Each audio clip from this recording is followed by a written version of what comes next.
Hello everyone, welcome back to my channel Bhanu speaks. நீங்கள் இப்போ தான் நம்ம சேனலில் ஃபஸ்ட் டைம் பார்க்குறீங்கன்னா ப்ளீஸ் மறக்காமல் சப்ஸ்கிரைப் பண்ணிக்கோங்க. அப்போ தான் அடுத்த வீடியோ போடுறதுக்கு எனக்கு கொஞ்சம் மோட்டிவேட்டாக இருக்கும்.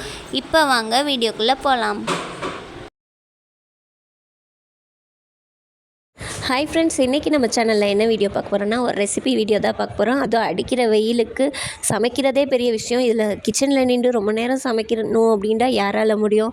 அதுக்காக தான் வயிற்றுக்கு ரொம்ப கம்ஃபர்டபுளாகவும் ரொம்ப ஈஸியாகவும் செஞ்சு முடிக்கக்கூடிய ஒரு ரெசிபி பார்க்க போகிறோம். வீடியோக்குள்ளே போகிறதுக்கு முன்னாடி நம்ம சேனலில் இப்போ தான் ஃபஸ்ட் டைம் பார்க்குறீங்கன்னா ப்ளீஸ் சப்ஸ்கிரைப் பண்ணிக்கோங்க. இப்போ வாங்க வீடியோக்குள்ளே போகலாம். அதுக்கு ஃபஸ்ட்டு ஒரு கடாயை நல்லா காய வச்சுக்கோங்க. கடாய் நல்லா சூடானதுக்கப்புறம் சின்ன ஸ்பூனால் 2 ஸ்பூன் எண்ணெய் சேர்த்துக்கோங்க.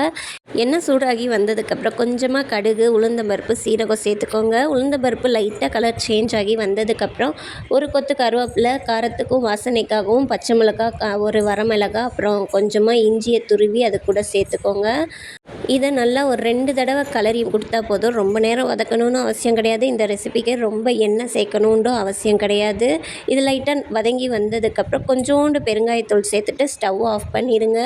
ஸ்டவ் ஆஃப் பண்ணதுக்கப்புறம் கட்டி இல்லாமல் கரைச்சி வச்ச 1 கப்பு தயிர், அதுக்கப்புறம் கொஞ்சமாக லிக்விடாக இருக்கணும் அப்படின்றதுக்காக கொஞ்சோண்டு தண்ணி, ரொம்ப தண்ணி ஊற்றிடக்கூடாது. இது திக்காக தான் இருக்கணும். கொஞ்சோண்டு நம்ம எடுத்துருக்கக்கூடிய தயிரோட கப்பை அலசி ஊற்றுறதுக்காக கொஞ்சமாக தண்ணி சேர்த்துருக்கேன். இதை ஒரு தடவை கலந்து விட்டுட்டு டேஸ்ட்டுக்கு தகுந்த மாதிரி சால்ட், உப்பு சேர்த்துக்கோங்க. ஸோ அவ்வளோதான், நம்ம ரெசிபி சூப்பராக ரெடி ஆகிடுச்சு.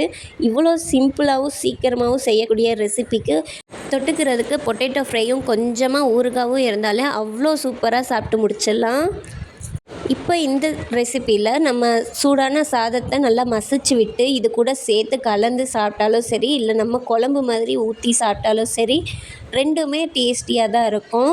நம்ம குழம்பு மாதிரி ஊற்றி சாப்பிட்டோம்னா நம்மளுக்கு நைட்டு வர வரும், பார்த்துக்கோங்க.